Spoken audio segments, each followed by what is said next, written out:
I don't know where to start. Shoot, I don't know where to start. I can't believe we won that game. That's what I'll start with. We have been on the other end of so many of those. So my very unusual lack of things to say is predicated by the fact that I couldn't be prouder of the way those guys came back. This was not, I mean, this game had nothing to do with coaching. This game had everything to do with the character of those guys in the locker room and their unwillingness to give up, their ability to make up for a real sort of lackadaisical is a word, might be a little strong, but their lack of energy to start out. And they just kept grinding. I mean, they really kept grinding, and I'm really proud of them because, I mean, in the 5.5 years I've been here, we probably would have lost that game starting out that poorly and shooting foul shots that poorly. It's just it's an amazing win, and my hat goes off to the USC guys. They played well. They played well enough to beat us, and you know, that poor kid misses the foul shot. He made all of them, and I think he almost made all of them all net. So, but we'll take it.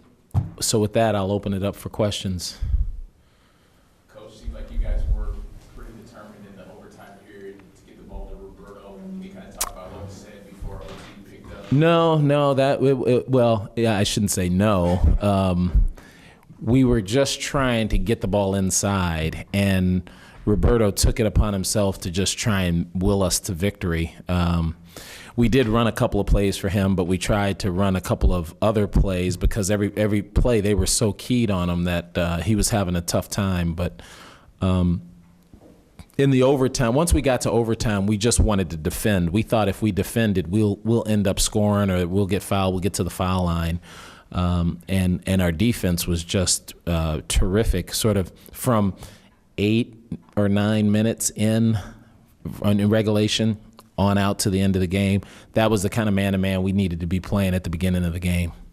Craig, have you had uglier wins in your career? You know, now I am so focused on the present. I sort of forget things afterwards. There's probably been one that's close, but there hasn't been one where we've gotten off to such a tough start. From an energy standpoint, from an execution standpoint, we just looked like our legs were in mud. And I will tell you, our practices have been very spirited, and you know, it's a learning experience when the shoe is on the other foot, because we know what it's like to be 1-6. And to be playing with that kind of desperation and that kind of energy. We don't know what it's like to be playing to get to 4-4. We don't know that, and we just learned that we can't come out like this if we want to be 5-4. We've asked you after games about where you finished, about the importance of those games. We won a game out like that. How do you compare the importance for this group? Yeah, it's really important, Stephen, because as I said, we in the past we wouldn't have won a game like this. Something would have happened, and to watch us miss as many foul shots as we missed, as many shots around the basket, and have as many turnovers, but still be able to guard on the other end and get the rebound and have another opportunity. That's growth for us. That is real quantifiable growth. So it's a huge win for those guys in the locker room, because you know it's amazing. I went in and talked to them at halftime. I don't think they ever thought they were going to lose that game. Now, I don't know that, but that's the feel I got watching them start that second half and not let the lead. I mean, you know, the lead got to 8, and then they chiseled it down. I mean, this was a player's game. They played their way back into position to win that game. Craig, Hallis had 0 points at halftime, 11 after that. Eric had 0 rebounds at halftime, finished with 10. Talk about those two players and what they did after halftime. Well, I thought those were two of the guys whose energy level was a little bit lower than it normally is at the start of a game, and they just adjusted that at halftime. And again, you know, I can say things, I can suggest things, I can, make a spectacle of myself. I can do a whole lot of things, but those guys have to actually execute it, and they did. They came out and it like it was a new game, which you have to do when you have a first half like that. I thought Eric had way more energy in the second half. And then Hallis just dialed it up a bit. And Hallis is a freshman. You kind of excuse his volatility a little bit more than you do the older guys. The missed dunk from Daniel, the three from Hallis joked that you guys worked on that play in practice. Oh, is that right? That's the cheeky freshman that he is. You know what I really liked about that play was that the fact that Daniel Gomez went up to dunk it, because we're always telling him, just dunk it, stop trying to mess around with the layups. So, of course, I give him that advice. He misses it. And then he missed it so badly that Eric could get the rebound. I mean, if you miss it poorly, they get the rebound. But he missed it so hard that it bounced out to Eric. And then for Eric to either have the presence of mind or not the presence of mind to throw it to a freshman, I mean, go figure, because the freshman bangs the shot. I mean, I got to think if I get that rebound and I'm a senior, I'm going to hang on to it and not throw it to the freshman. But that just shows you the sort of, I don't want to keep using character because that's a good term, but the trust that these guys have in each other. They really enjoy playing with each other, and they trust each other. So it didn't surprise me that Eric threw it out to Hallis, and that Hallis had the nerve to shoot that and make it. Talk about the other critical play that Daniel Gomez was involved in at the end, trying to step in and take the charge. Is that kind of what you wanted to see when Bijan was going after that last? Well, I mean, why you got to bring up a negative play? I mean, geez. Well, as opposed to challenging the shot, I mean, do you think that was smart? It was. I thought it was a charge. I mean, we haven't gotten a charge call all season long, so I don't want to comment on that. I just thought that he hustled over, got in the right position, and I thought it should have been a charge. And maybe that's something we need to work on, because I'm telling you, it feels like we haven't gotten a charge call in our favor in all season. But Daniel what he brought in the first half was an accountability on defense, and it made us a better defensive team having him out there. And then in the second half, he just cleaned up stuff. So yeah, that's when Daniel's out there, I don't have to worry about defensive assignments. That he knows where to be. He can not only cover his own man, but he can make up for mistakes that other guys make. I mean, he has such integrity on defense, and it was great, because I usually don't go offense defense with Angus, but Daniel was doing such a good job that we wanted him out there in crunch time. Hallis said you challenged him at halftime. Is that a young guy that you feel good about kind of responding to something like that? Did he say I challenged him or challenged everybody? He said him specifically. That's pretty good. That's pretty good, because I challenged a whole lot of people, and I was so challenging. I don't know what I was trying to get across.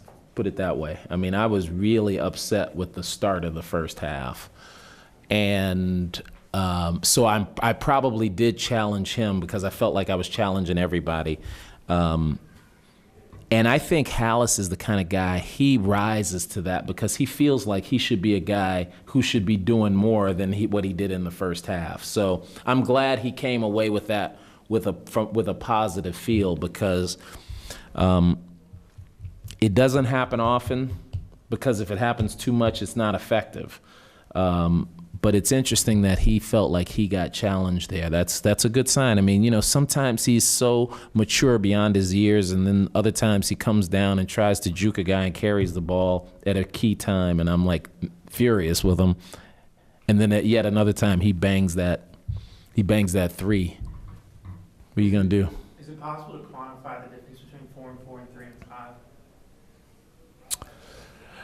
5? Numerically, or no, I think it's big, especially in this year when you have so many people in the middle, because one weekend can change you from being in the lower third to being in the upper half, or maybe even the upper third, depending on what happens with the other teams.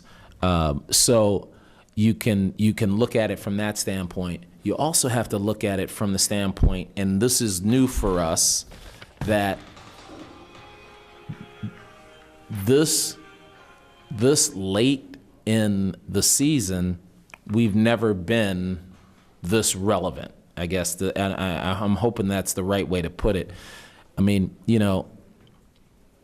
there's an experience.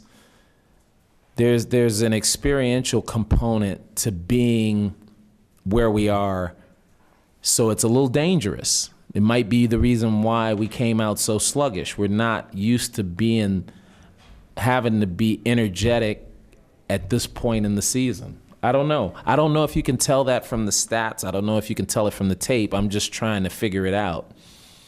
But certainly being 4-4 and 3-5 in this season, in this conference, which is getting labeled as might be one of the top 2 or 3 conferences in the country, if you can keep sneaking your home games and stealing one on the road sometimes too, you can put yourself in the position of achieving some goals you want to achieve. Craig, you said on Tuesday you liked how your team matched up with USC, looking ahead this Sunday and UCLA. Obviously, good freshmen, Zach Adams and Yeah. Anderson. How do you see yourself against Matching up against them? I maybe I spoke out of turn. If we don't play with the energy that we have been bringing, if we bring this energy, we don't match up well with anybody. It doesn't matter what our heights are and our length and all of that. But if our team comes out the way they should and the way I know they can, I think we match up well with everybody, including UCLA, including the teams at the top. UCLA's got a fantastic amount of length. They've got scoring ability. They've got speed.